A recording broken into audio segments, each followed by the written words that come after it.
Thank you for joining us for another movie Lingo discussion. My name is Eddie Lingo. I'm Alyssa Jansen. And my name is Nate. And today we're going to discuss the movie Aloha. Alright. Aloha is a love story about an ex-serviceman and a current servicewoman who is a fighter pilot. And they meet up because they're both assigned to a somewhat secret mission. And they have conflicting views on the mission, and that arises a conflict between their attraction. Yes, definitely. And I actually, with this film, I think that conflict was what I enjoyed probably the second most. There was another conflict in the relationship as far as a past relationship that made me enjoy the movie even more. Let me have your thoughts. Alyssa, what did you think about the movie overall? It wasn't something that I left the theater thinking about. It wasn't really a movie that I was totally into. It would be a movie if I were to watch it again, or if I had never seen it. It'd probably be a movie that I had on in the background that I wasn't really paying much attention to. Something that you just hearing but not really focused on? Yeah, it didn't really it didn't pull up my heartstrings or anything like that. It was kind of just a movie. Yeah. Right. Some parts were interesting. I will say that, but it wasn't a movie that I wouldn't see it again. I wouldn't probably. That's big. That's big. For someone who I know you appreciate, the romantic movies. Yeah, I love those. Are my favorite kind of movies. And this one didn't pull us, No, and I love everyone in it, and I just wasn't feeling it. Okay, all right. And how about you? How did you feel about it, Nick? I feel like it was a bit too complicated. There's several different subplots going on, which is not always a bad thing, but when you have too many, it's a bad thing. There was the romance between the two service people. Yes. There was interrelations between the main character and his ex-girlfriend and her husband. And then there was a whole fiasco about the mission that they were on, and the people of Hawaii were displeased with it. Yeah. There's just so many different layers, and you had to follow it all at once, and there's different things affecting other things. It was just too much going on all at once. It was a lot. For it to be considered a love story or a romantic movie, it did have a whole lot of other stuff going on. Yeah. I definitely agree with that. Some of the stuff I felt we could have did without. Me personally, I did enjoy the movie, but I do feel like you need to be mentally prepared or in the mood to watch something like this. It's not something that you can just say, hey, let's go watch a movie, like you're probably listen, let me see what it's all about, and then you're kind of like, eh. Yeah. For me, I already had lower expectations, which is going to bring up the next talking point. I kind of had lower expectations because it was a very loaded cast, and for me, I was worried that they were just on somebody, just trying to get on an Oscar run, trying to get something that they felt was going to get an Oscar without really caring about if it was that good or not. Uh-huh. And then when I watched it, I was actually pleasantly surprised. What did you guys think about, start with you, Nate, what did you think about the fully loaded cast? Okay, the fully loaded cast, they all came on board, not because it was a good script, not because maybe because of the Oscar thing that you were talking about. I don't know so much about that one. But, it's just a theory. I think they just wanted to go to Hawaii and be paid to go on vacation. Just vacation and remember some lines. Hey, they're filming this in Hawaii, and they're going to pay me for it. I think I'll do this.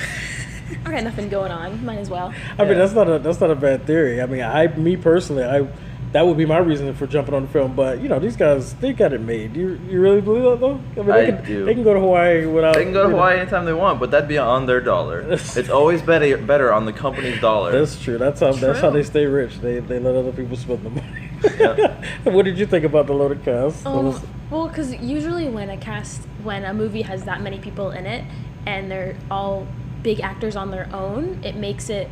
Sometimes the movie isn't as good, those stupid ones that they always make, the Valentine's Day and then the New Year's Eve ones. That was whenever I see a lot of people in one movie, that's what I always think of, and those movies were absolutely terrible. So I was a little nervous that it wouldn't be as great because there were so many people. Right. But I didn't even feel like that was a problem. I didn't feel like the amount of actors in it was an issue. I mean, I feel like some of them were just in it to be in it. Mm-hmm. Like Alec Baldwin, I feel like he was just in it because they just were like, we'll put you in it. It didn't, like, I feel like anybody could have played his role. I mean, some people. Hey, Alec Baldwin, you want to go to Hawaii on our dollar? Yes. Your theory, Exactly. your theory is working well with Yeah. his. You guys are putting something together here. It's something to think about. You know, I just feel like it was almost like that. They'd be like, oh, we should just get Bill Murray to be in this. They'll just like top it. Bill Murray, do you want to play an eccentric millionaire? You want me to He play wanted myself? to be himself, Like- right? To show up and be myself and Say just free be trip to weird, Hawaii? right? So on that note, then if the cast didn't bother you, Yeah. how did you feel about the acting overall? Was there anybody that you felt wasn't all in or didn't really do what they bring to the table? They didn't normally bring it to this film. I feel like Emma Stone, her character, maybe it was just her character or the acting. I don't know which one because I don't know much about acting. But her character was just odd from the beginning, and then I kind of like started to like have like a little bit of emotion towards her. But at the beginning, she was just like, I feel like she was like not with the movie. It was like You didn't connect with her? Yeah. Was she cold or? Maybe- I think the yeah, last I time would we say- talked, you used the word Nate said disengaged. Disingenuous? You said Disingenuous. Okay. Okay. What was the word that you used? It was a word that was pretty strong. I didn't mean to put you on the spot, but no, it's okay. I have short-term memory. yeah. Well, go ahead with your thought. I'm sorry. But yeah, I just feel like she wasn't really there. Like she didn't really have all the emotion that she would. Maybe it was just the character she was trying to portray. I'm not really sure. Maybe that was how she portrayed the character in her mind. Mm-hmm. But I just didn't. I didn't feel her character at the beginning, and then I warmed up to her character towards the end. But at the beginning, it was just odd. Anybody else you had any difference or feelings on as far as their acting or their character? I don't believe so. She was the one that just didn't sit well with you in the beginning. But you started to feel for her in the Yeah. end, right? You started to feel her? Yeah, I liked John Krasinski's character a lot. Yeah? I did. The- I liked that. That he didn't? Yeah, that he didn't talk. I thought that was interesting. Right. I liked the communication he had, just like through not talking. Right. And it was different because from the John Krasinski that I know from The Office, like Right. he always has like these witty comebacks. Yeah. And he's always got like funny things to say. And this just in touches your shoulder. He just cause complete silence, and it's so different to see It him is like very that. different. And I really enjoyed it. That was cool. I felt weird, and it just Yeah. as though his wife was uncomfortable with it. Yeah, At first, yeah. I was kind of uncomfortable with it Yeah. too. Like, this is different. This is weird. How about you? Did the acting rub you any direction? I'm with her on this. I think really the only person whose role wasn't, I would say, portrayed to its best ability would be Emma Stone's role. I liked Alec Baldwin's role. I liked Bill Murray's role. Everyone else did pretty darn good. But Emma Stone, like at the beginning, she seemed robotic. She seemed sarcastic, which I can understand, I guess, a little bit because she didn't want to be on the mission. I'll give them that, I suppose, but she took it a little bit too far. And then later on, she became somewhat of a bleeding heart, and that's very like contrasting to how stark and like Stonewall she was a little bit Yeah. earlier. Right. And then later on in the film, there were scenes where she was deeply offended and hurt by Bradley Cooper, and she would just stare. And it's like, all right, you were getting all like gushy with the Islanders, and now like your heart's broken, and you're just like, what are you doing? Yeah. All right. Cool. That's actually an interesting thought. Yeah. So on that point, is for me, and I see a trend here of you guys ganging up on me, but it's okay. It's okay. For me, what I saw in the beginning was somebody who was overly excited and overly impressed and didn't know how to present herself, and it became annoying or insensitive and just it just was off. But I think that was her not knowing how to respond to him, and then as she warmed up and as he warmed up, because he was also not even wanting to be friends. Yeah. She was. He acted like she was a pest or something. Exactly. He wouldn't even give her a chance. Yeah. He was just basically like, no, call. First he was trying to be nice. Then he realized she talks too much. He was like, okay, call me. She did call him a coyote.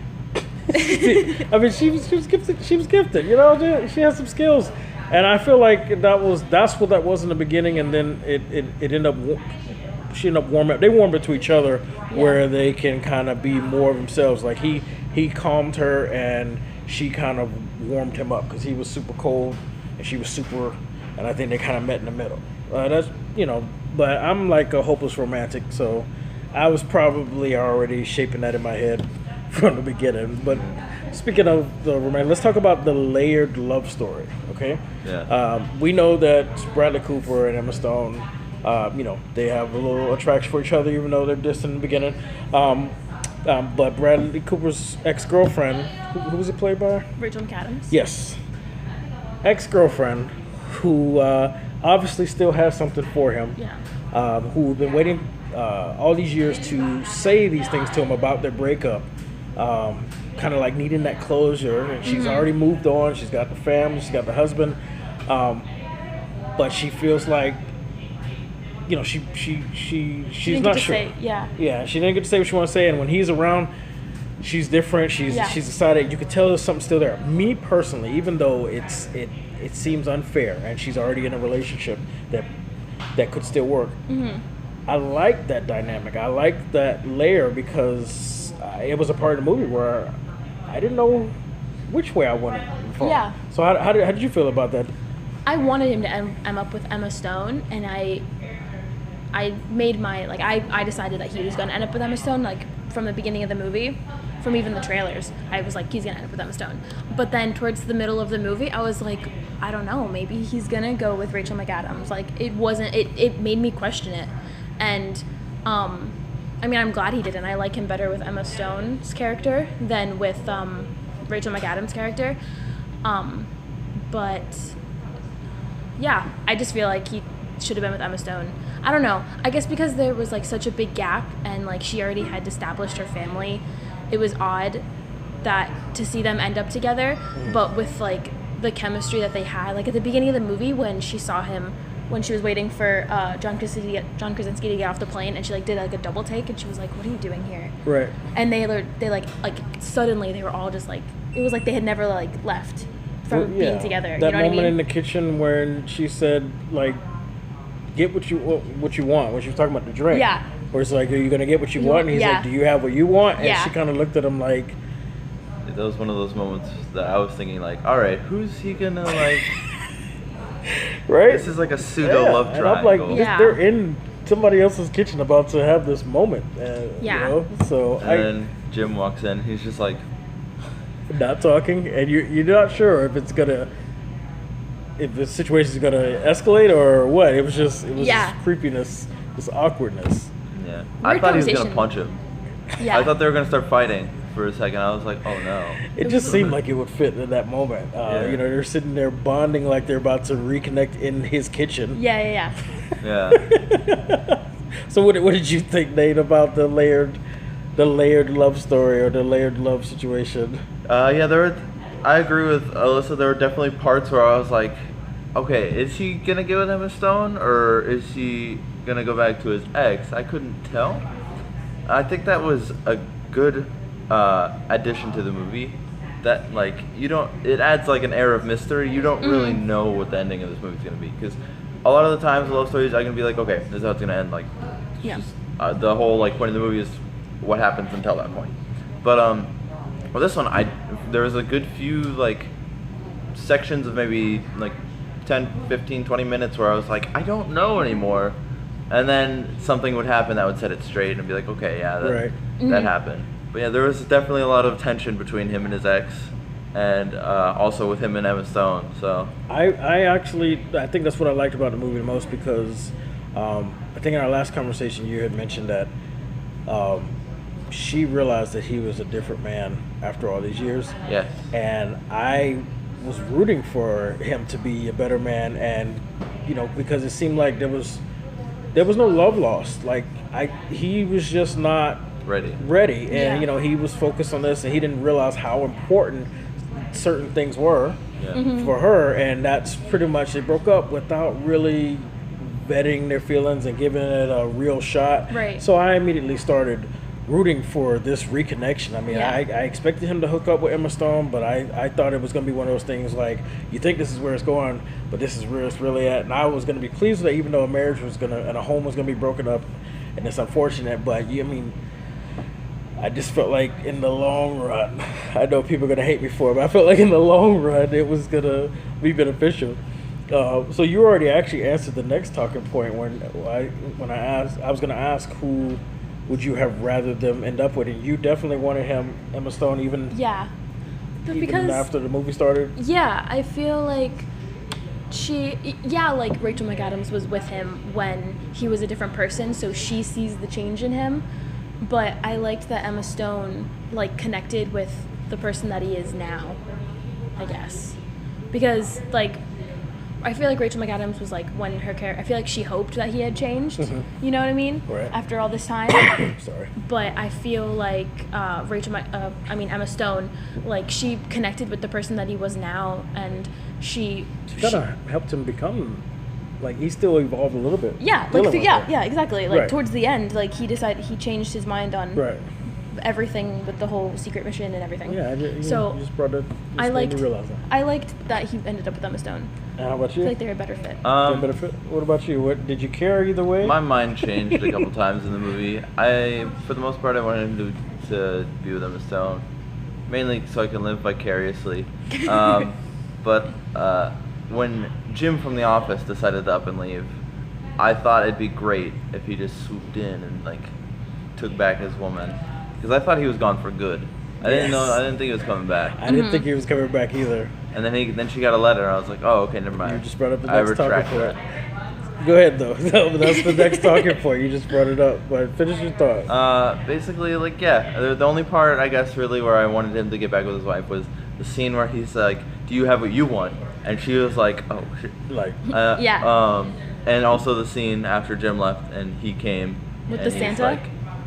He replaced the Santa. Until she read that letter. I replaced your Santa. Now I'm gonna replace your husband. Yeah, that's what I was like. I was like, is that what's about to happen right here? Yes, I thought it was so weird.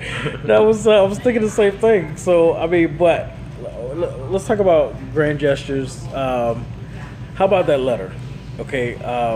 At first it was simple, flat, but the one thing that I appreciate and I love in all movies when there's little things that you don't realize are happening constantly that mean a lot. Mm-hmm. And when he wrote the line about the creaking door, they focused on it when he first showed up at the house for the dinner. He even kept looking at it. Yeah. Bradley Cooper, and when she kept closing it, he would hear it while they were talking, and it just was always happening, and they didn't really understand or even think about it. It was like saying that he was there, like that was him. Right, and that's his house, and he said, knowing that coming through that creaking door that she would be waiting on him, and then I was like, oh, that's simple, but it was like grand gesture, like okay, all right, I'll give up on Bradley Cooper getting back with her. You can have your family back. For me, that's how I felt. How did you feel about it, Nate? I feel like it was their weak attempt at trying to tie like a beginning part of the movie back in. So I'm on the opposite end of the spectrum of this. I like those little things though, I mean, it's nice, but it's like they could have done something better, I feel, than talking about a squeaking hinge. Like, it's cute, I guess, it's romantic. I suppose some girls are into that, and that's the point. But from my standpoint, I thought, oh, you're just trying to tie it back in to something earlier. I respect that. I mean, that's why we have this panel, man, for the difference of opinions. Yeah. I feel like I was supposed to cry when she was reading the letter because she was crying. But you didn't. But I didn't. Yeah, because you knew that was the moment you realized they weren't going to get back together. Yeah, I wasn't. So I was. I don't know if I was supposed to like cry of like happiness or anything. I was like. Huh. I wasn't feeling the letter. I liked that they tied in this. I liked the squeaky door thing. Yeah, I called it Girls Like It. All right, cool. All right. Excuse you. Were you finished with your thought on that subject matter as far as the letter and the grand gesture? Yeah. All right, well I wasn't. Okay. I wasn't feeling it. Cool. Well, how about this grand gesture that, even though he did it for the right thing, it bothered me. Bradley Cooper destroying a satellite in his career, even though later on it ended up being the right decision. I felt like that was a bit much when you think about the money he was making and what he's putting at risk. Even though he knows it shouldn't have been up there and it was wrong, and he's seen all the schematics. For me personally, I don't know that I would have been able to do that big of a gesture to show then I'm with you. Like, I probably would have just tried to find a way to plead to say I really didn't know until a few minutes before you found out I knew. Like the night before when I opened up the file. I would have tried to find a way to convince her that way instead of actually sabotaging the, who knows, $1 billion satellite and then losing out on whatever potential money you could have made. Because I feel like there will be other opportunities to expose Bill Murray for whatever his kooky plan was, which is something we shouldn't even get into. So what are your thoughts on the Bradley Cooper's grand gesture? Did you like it, and would you have done that yourself? I guess it just didn't I wasn't really like, oh, that was so sweet. I was just like, okay. You blew up a satellite. Like, I wasn't like, oh, that's everything. awesome. Like, he's doing it for Emma Stone. I just kind of was like, okay, you did that. Cool. She got over it pretty quickly. Yeah, she, whatever. But I didn't really feel like it was like I get what he was doing. I get the grand gesture, but it just didn't really like. I feel like they were like, okay, this is what you have to do now. Like, it didn't really feel. I didn't think it anything was. For me. It was big when you think about what he did. Yeah. But I don't think that in a romantic sense, it was big. Yeah, maybe I wouldn't have done was. it. I wouldn't have done it. What about you? I feel like he might have just been covering his ass because he was talking about the treaty earlier, where the anti-weapon treaty, right? Sacred Skies and all that. So he knew it was illegal. So he was a part of them putting the weapons in the sky. True. So if it ever got out that Bill Murray had put the weapons in the sky, he was also held accountable because he helped to get up there. Saving his own ass. Everyone knew that him and Bill Murray were together. That's genius. I didn't even think about that. Because he knew that people knew of the plans of the weapons. Right. So, and it got into his hands almost by accident. Some guy gave it to him. It's like, hey, look at this. But now, so the flash who else drive could find out? Literally said it was for this guy's eyes only. Like, it literally had his whole name in there. Yeah. So if anyone plugged that in and saw that, they'd be like, okay, so now we know he's definitely a part of this. Yeah. So he's just covering his own ass. That's and true. he was later found to be right in what he was doing. Meaning, even if he didn't go through it, somebody just found the plans out. Yeah. Yeah. They found out because everybody thought he was stupid. They were all against him, and they still found out what the plans were anyway.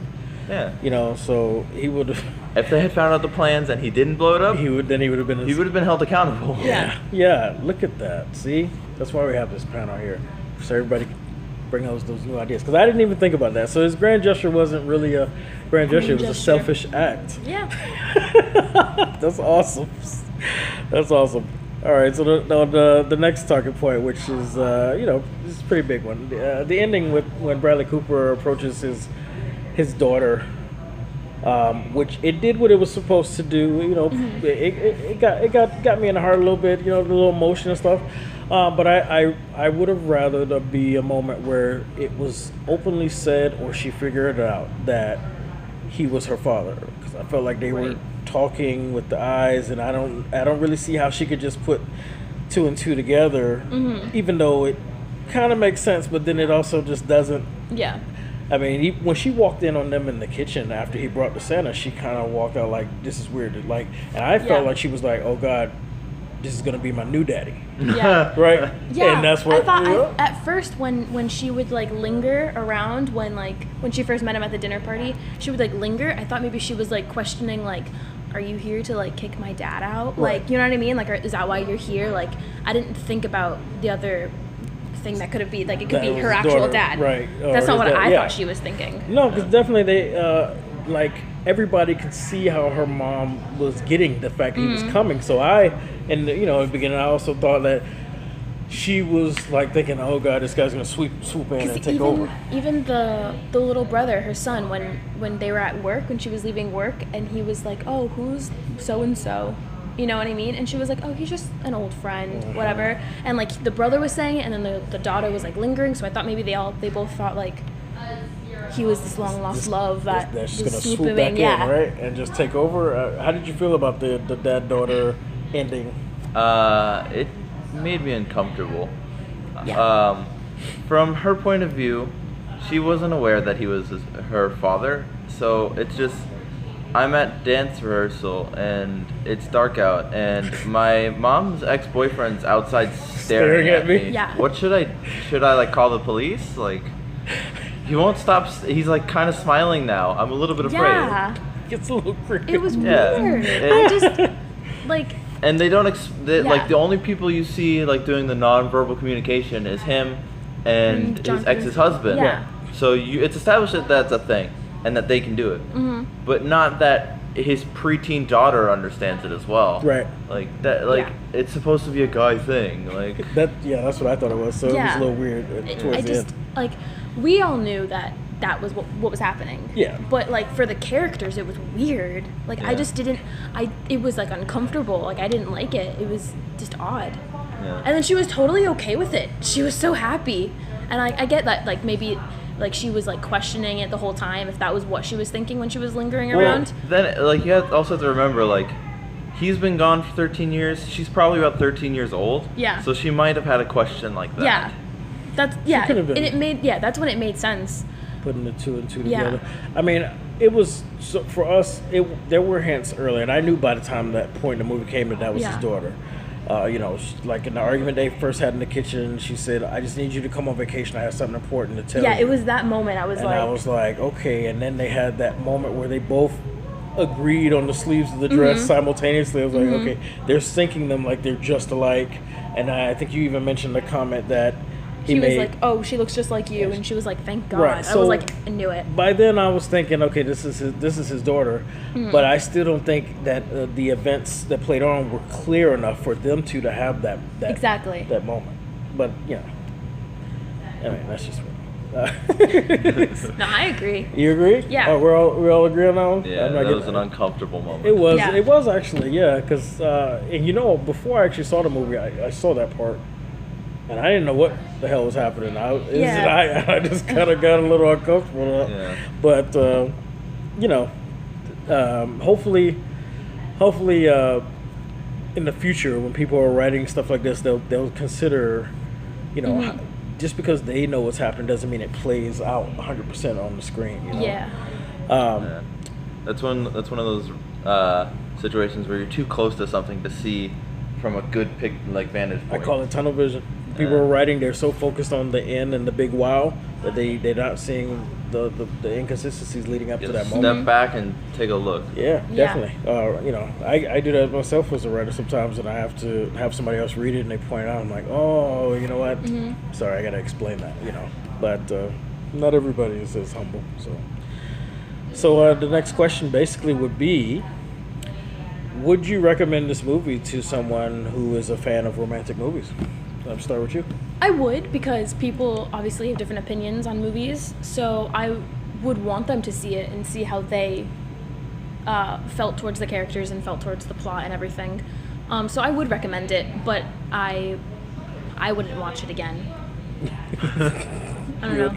All right. Well, how about you? Would you recommend this to a fanatic of romantic movies? To romantic fanatics, I do recommend this movie. It has good romance. It has good romantic suspense. To people who are not fans of romances, not Probably so shouldn't much. go see it. Yeah, probably not. So, would you recommend to that fanatic? Would you allow them to risk taking their significant other with them to see it, or is this one of those movies that this should just be their own little personal joy? If you're going with your significant other and you're not a fan, I will say that there are moments that are entertaining. It's not a complete snore fest. Alec Baldwin does a good job of entertaining. He screams a lot. Yeah. Classic. It's pretty classic, yeah. There's explosions in space at one point. That's pretty cool. I was thinking like, wait, oh yeah, it is, yeah. Yeah, it's got interesting parts. There's a lot of cool Hawaiian mythology that's explained. That's always nice. Yeah, I thought that was Yeah. cool. But it is very lovey. So just be warned. Fairly. What about you? Would you tell that fanatic that they can risk taking their uninterested significant other? I would. The romance, like it obviously was a love story, but I guess because it didn't hit me so strong, I would feel like it wouldn't really bother somebody else. And there was other aspects of the movie that were interesting, like the whole secret mission and stuff. So I wouldn't see why they couldn't go see it. All right, cool. All right, well, I want to thank you guys for joining me again to discuss Aloha. And I thank you guys again for joining us at Movie Lingo. This session, if you have noticed, we changed our venue. We're filming at Past, Present, Future Comics in Davie, Florida. And this is Movie Lingo on Aloha. I'm Eddie Lingo. I'm Melissa Jansen. And I'm Nate. And we look forward to seeing you guys again.